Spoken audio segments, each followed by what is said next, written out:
নমস্কার বন্ধুরা, গরমের দুপুরে কেমন আছেন সবাই? আজ এসেছি নতুন একটা রেসিপি নিয়ে। গাছের কাঁচা আম তুলে নিয়ে এসেছি। প্রথমে খোসা ছিলে আমটা, দেখুন একদম কাঁচা আম, এটাকে গ্রেটারে গ্রেট করে নেব প্রথমে। আজ সর্ষে ভেন্ডি পোস্ত করতে গিয়ে হঠাৎ মনে পড়লো ছোটোবেলার একটা খাবারের কথা, আম কাসুন্দি। এতটা সর্ষে দেখে কী ভাবছেন? আজকে বানাবো আম কাসুন্দি।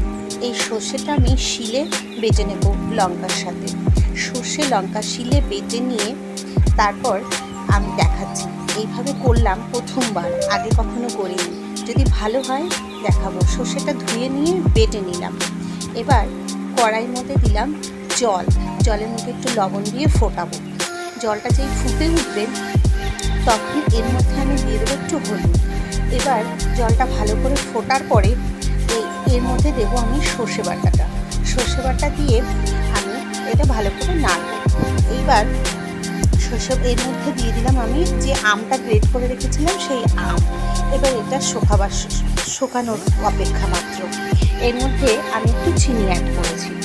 এবার এই যে আমি সর্ষে বাটা, এইটা যে আমি কেন করলাম, ছোটোবেলায় জানেন তো বাবা গরমের সময় আম কাসুন্দি নিয়ে আসতো। এটা আমরা সন্ধ্যেবেলায় চপ পকোড়া, এমনকি শাক, দুপুরের শাকের সাথে আর মুড়ির সাথে, মুড়ি চানা চুরের সাথেও আমরা এই আম কাসুন্দি মেখে খেয়েছি।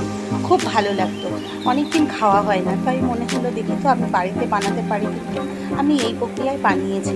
জানেন তো এত সুন্দর এর থেকে কাসুন্দির গন্ধ বেরোচ্ছে। আমি কিন্তু প্রথমবার বানাচ্ছি, জানি না তো শেষ পর্যন্ত কীভাবে কী কতটা হবে।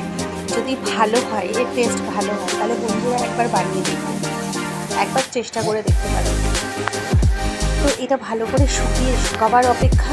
এর মধ্যে আমার বাড়িতে অনলাইনের কিছু ডাল এসেছে, যেগুলো মানে প্যাক থেকে খুলে নিয়ে সব কোটোর মধ্যে ঢালতে হবে, তাই জন্য এটাও করছি সাথে।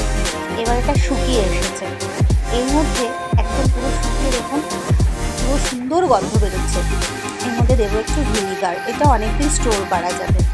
আর আমি একটুখানি টেস্ট করলাম, এর মধ্যে একটু সর্ষের তেল দিয়েছি, দিয়ে এবার টেস্ট করলাম এর মধ্যে না একটু বেশ লবণ, একটু চিনি দিয়েছি, টক একদম পুরো যেরকম বাজারে কেনা কাসুন্দি সেরকমই স্বাদ হয়েছে, সেরকমই গন্ধ বেরোচ্ছে। আপনারা একবার বাড়িতে বানিয়ে দেখতে পারেন। এটা স্টোরও করা যাবে মনে হচ্ছে। দেখি, আমি পাত্রে ঢেলে নিলাম আমার রেডি আম কাসুন্দি। Thank you.